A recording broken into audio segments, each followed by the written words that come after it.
नमस्कार, मैं मिलन वर्की।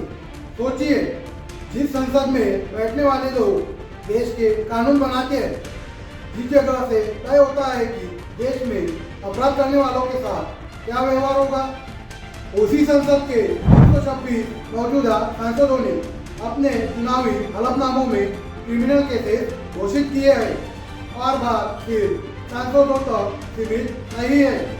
देश के 28 में से 14 मुख्यमंत्रियों ने भी अपने खिलाफ क्रिमिनल केसेस घोषित किए हैं और सांसदों और विधायकों से जुड़े 4192 क्रिमिनल केसेस पेंडिंग बताए गए हैं।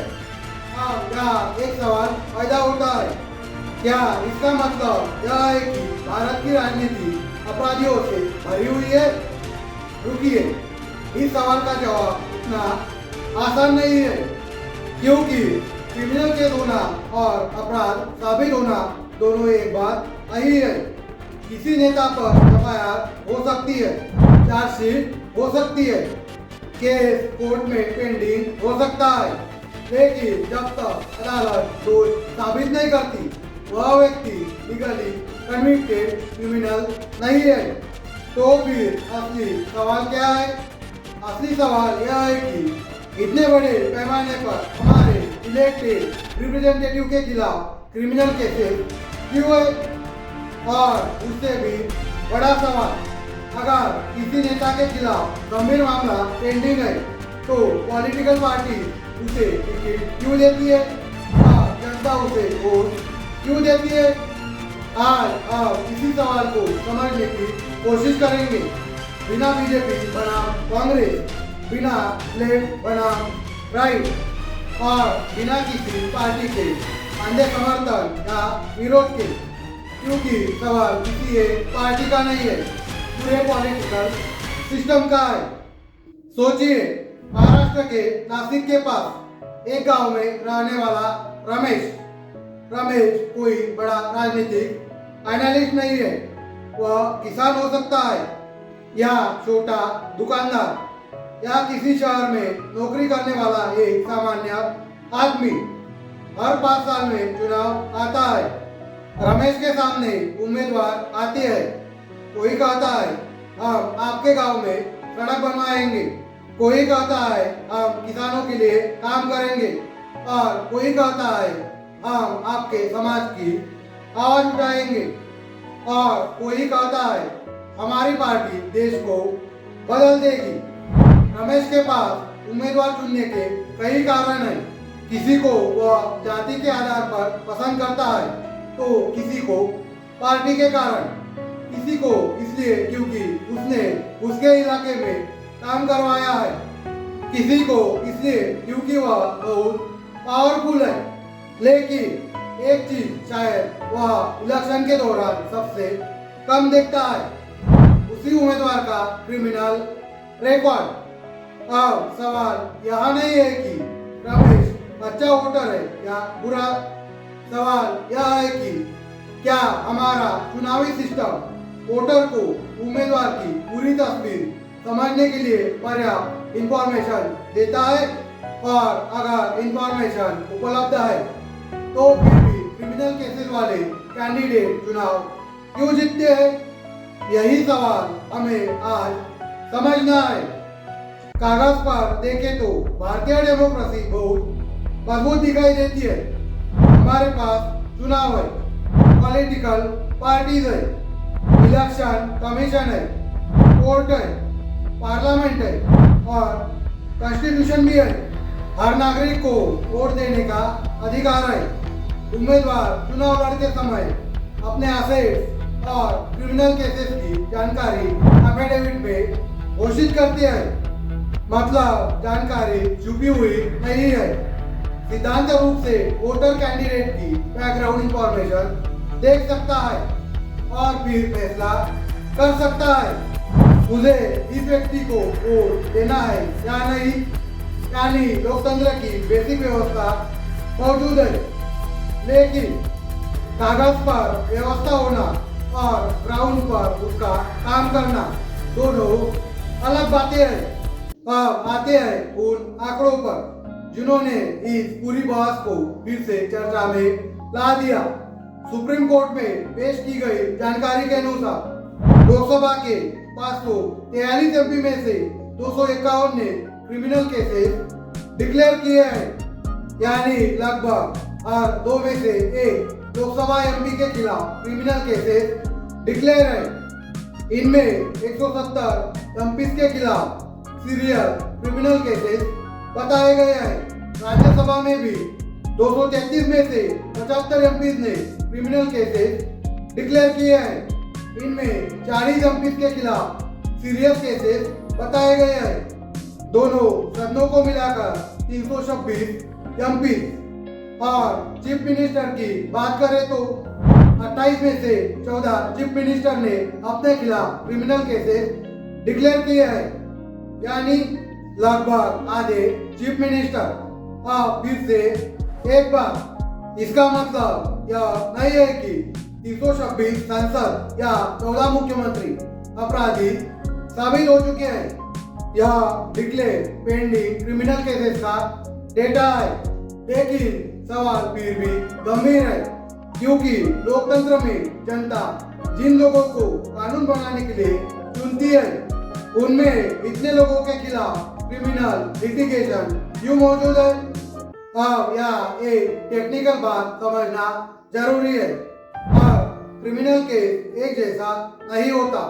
कुछ मामलों में गंभीर आरोप हो सकते हैं और कुछ में कंपैरेटिवली कम गंभीर आरोप। रिपोर्ट में सीरियस क्रिमिनल केसेस की कैटेगरी में ब्रॉडली वे ऑफेंसेस शामिल है, जिनमें 5 साल या उससे अधिक सजा का प्रोविजन है। मान लीजिए एक पॉलिटिकल पार्टी के सामने 2 कैंडिडेट है। कैंडिडेट ए बहुत साफ इमेज वाला, लेकिन उसकी लोकल पॉपुलैरिटी कम है। कैंडिडेट बी, उसके खिलाफ क्रिमिनल केसेस है, लेकिन उसके पास मजबूत लोकल नेटवर्क है। बहुत पैसा है, हजारों सपोर्टर है, वह इलेक्शन जीत सकता है। पार्टी के सामने सवाल क्या होगा? कौन ज्यादा साफ है या कौन इलेक्शन जीत सकता है? और अगर पॉलिटिक्स में दूसरा सवाल ज्यादा महत्वपूर्ण हो जाए तो प्रॉब्लम शुरू होती है, क्योंकि डेमोक्रेसी में कैंडिडेट सिर्फ रिप्रेजेंटेटिव नहीं होता, वह इलेक्टोरल इन्वेस्टमेंट भी बन जाता है। उसके पास पैसा हो, लोकल इन्फ्लुएंस हो, सपोर्टर भी हो, तो पार्टी उसे पॉलिटिकली यूजफुल समझ सकती है। यही से क्रिमिनलाइजेशन ऑफ पॉलिटिक्स का एक बड़ा सवाल सामने आता है। लेकिन इस कहानी का दूसरा पक्ष भी है।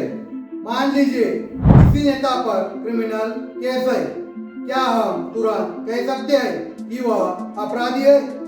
नहीं। क्यों? क्योंकि क्रिमिनल जस्टिस सिस्टम का बेसिक प्रिंसिपल है, जब तक अदालत दोष सिद्ध नहीं करती, व्यक्ति को कन्विक्टेड नहीं माना जाता। और पॉलिटिक्स में एक और कॉम्प्लिकेशन है। कई पॉलिटिशियन आरोप लगाते हैं कि उनके खिलाफ केसेस पॉलिटिकल प्रतिशोध के कारण दर्ज किए गए हैं।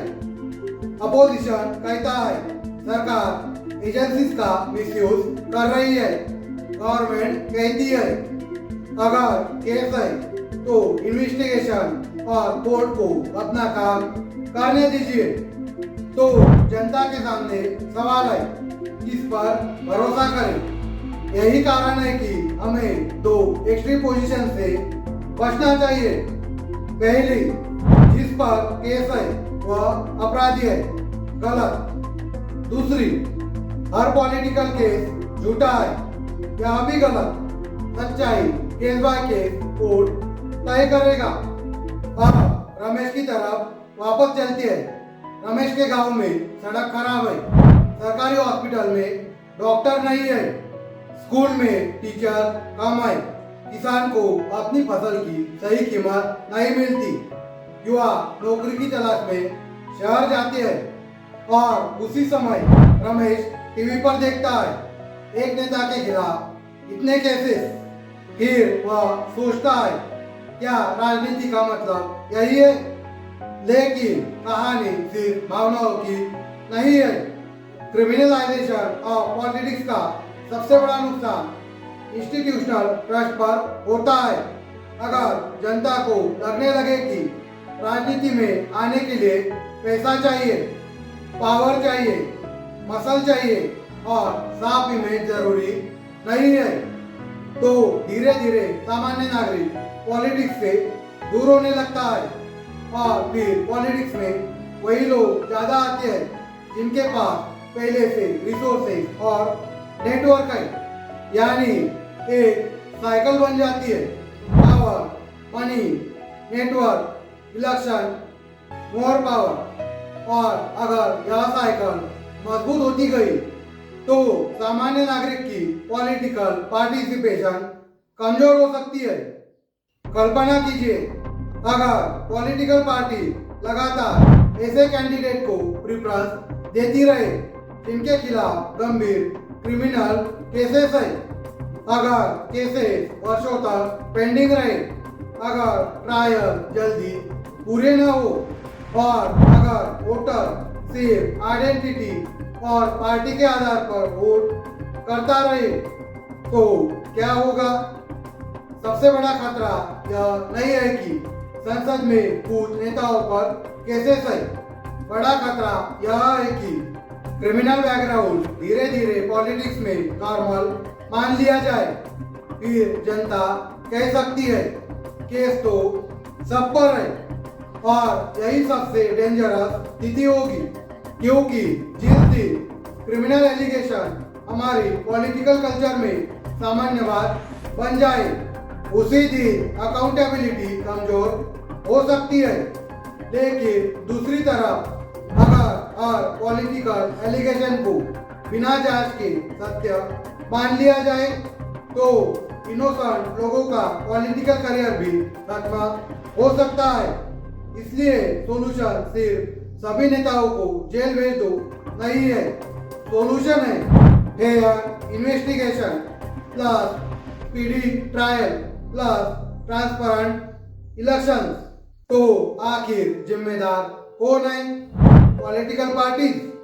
हाँ, क्योंकि कैंडिडेट सिलेक्शन उनकी जिम्मेदारी है।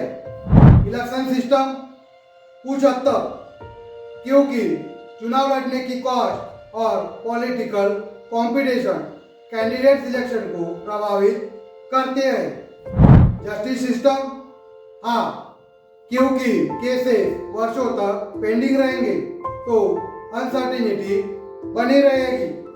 मीडिया कुछ हद तक, क्योंकि मीडिया कैंडिडेट के क्रिमिनल रिकॉर्ड को इलेक्शन के समय गंभीरता से समझा सकता है।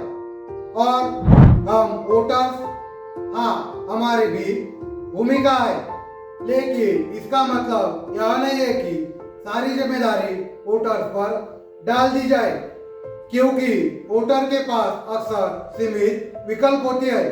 अगर चारों मेजर कैंडिडेट के खिलाफ केसेस हैं, तो वोटर के पास क्या विकल्प है? यही वजह है कि पॉलिटिकल पार्टीज की रिस्पॉन्सिबिलिटी सबसे महत्वपूर्ण हो जाती है।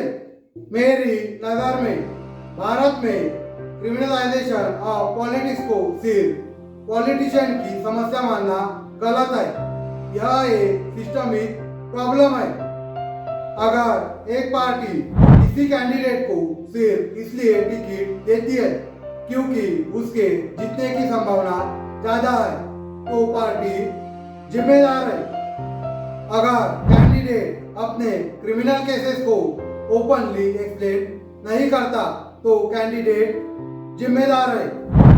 अगर मीडिया सिर्फ चुनाव के दौरान सेंसेशनल हेडलाइन चलाता है और कैंडिडेट की पूरी बैकग्राउंड नहीं समझाता, तो मीडिया की भी जिम्मेदारी है। और अगर वोटर कैंडिडेट की बैकग्राउंड जाने बिना सिर्फ कास्ट, रिलीजन या पार्टी देखकर वोट करता है, तो वोटर को भी अपनी पॉलिटिकल रिस्पॉन्सिबिलिटी समझनी होगी। लेकिन सबसे जरूरी बात, किसी पर केस होना और अपराध सिद्ध होना अलग चीजें हैं। इस डिस्टिंक्शन को खत्म करना लोकतंत्र के लिए खतरनाक है। हम पॉलिटिशियन को अकाउंटेबल बनाना चाहते हैं तो हमें न्याय की प्रक्रिया को भी फेयर रखना होगा। अब सवाल सबसे महत्वपूर्ण है, क्या किया जा सकता है? पहला है स्पीडी ट्रायल। एमपी और एमएलए से जुड़े क्रिमिनल केसेस के लिए डेजिग्नेटेड कोर्ट और इफेक्टिव मॉनिटरिंग होनी चाहिए। अगर कोई केस 10-15 साल चलता रहे तो जस्टिस का उद्देश्य ही कमजोर हो जाता है।